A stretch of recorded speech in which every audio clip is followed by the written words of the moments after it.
I'm Becky from Beckie's Bookworm. I just wanted to make a little bit of an introduction video to let you know a little bit about me and a few of the books that I like. I live in Leeds, which is in Yorkshire in the north of the UK. I've lived here for about 16 years and it's a great place to live.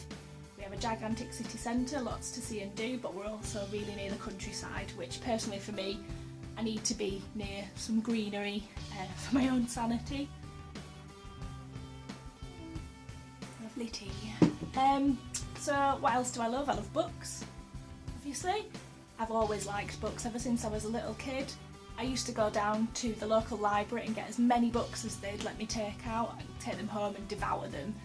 I even got my mum to get me some books out on her ticket because when I was younger they would only let you have a small amount, I think 5 or something, and I was getting like 10, 20 books at a time. It was a great time and I loved reading. I kind of lost it for a little bit in my 20s, didn't read as much as I had been doing, discovered partying and that sort of thing, but now I've come back to it in my 30s. I regret getting rid of a lot of my books, which I did. This bookcase here is pretty much all I have, that and the books on my ebook as well. I am building it up again and I am planning on getting more bookcases because I can't deny my passion any longer. I also love films, horror films, romantic comedies, dramas, thrillers, sci-fi I really love. Most films really, as long as they're not absolutely terrible. I like climbing, even though I started doing it because I was scared of heights and it terrifies me. So I started doing that 3 years ago and I absolutely love it. It is one of my favourite things to do and I try and do it 2 or 3 times a week. It's great for your upper body strength and that feeling when you get up a climb that is really, really difficult and terrifying. That feeling when you get to the top is just fantastic. It's really, really good. I also love tea. As you can see, I have my trusty cup of tea. I drink a lot of tea nowadays and my tea of choice is green tea, usually matcha green tea, but I do change it up sometimes and have different types.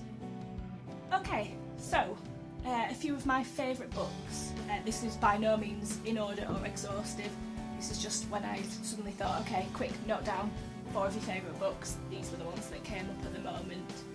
The first one is The Girl with the Dragon Tattoo by Stieg Larsson.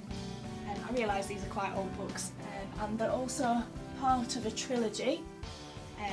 I could not put these books down.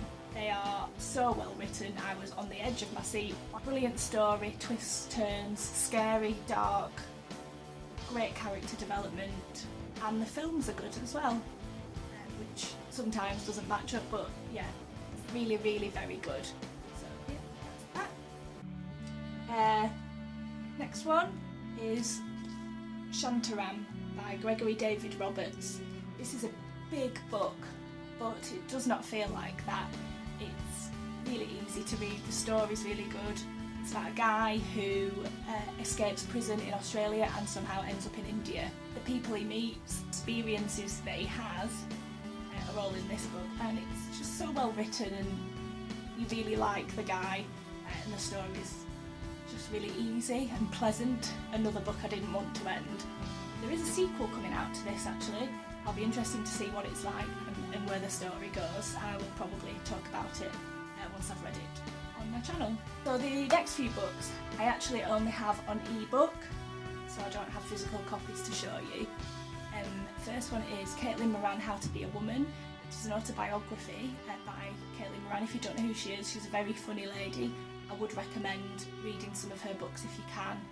It's about her life, how she grew up in the 80s on a council estate with a family, her brothers and sisters, and how she grew up and became a music journalist, and obviously the awkward teenage years in between and what she thought and the relationships she had and that sort of thing.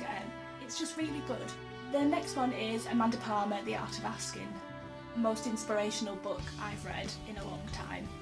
Amanda's life is just a retelling of her life and how she grew to learn that it was okay to ask for things, and how she grew as a person and how asking for things grew amongst her fans, and how her life has progressed to her and her husband. She copes with having to ask him for things, and it's just a very, very good book. Very inspirational. It also had an effect on me in that as soon as I'd finished reading it, I emptied one of the spare rooms upstairs and I've created myself a little creative reading and writing den, and I've started drawing again, I've started painting, and I've also started writing. And tomorrow, which is Monday, I will be starting a creative writing course in the evenings, which is terrifying and exciting, but I never would have done any of that if I hadn't have read Amanda's book, and I've got her to thank for that. And that's all really I've got to say for now. This is my first video, so please bear with me, this is all very new to me. I will be doing book hauls and that sort of things going forwards, so please subscribe and follow me, and I'll do another update next week. Okay, thanks a lot. Bye!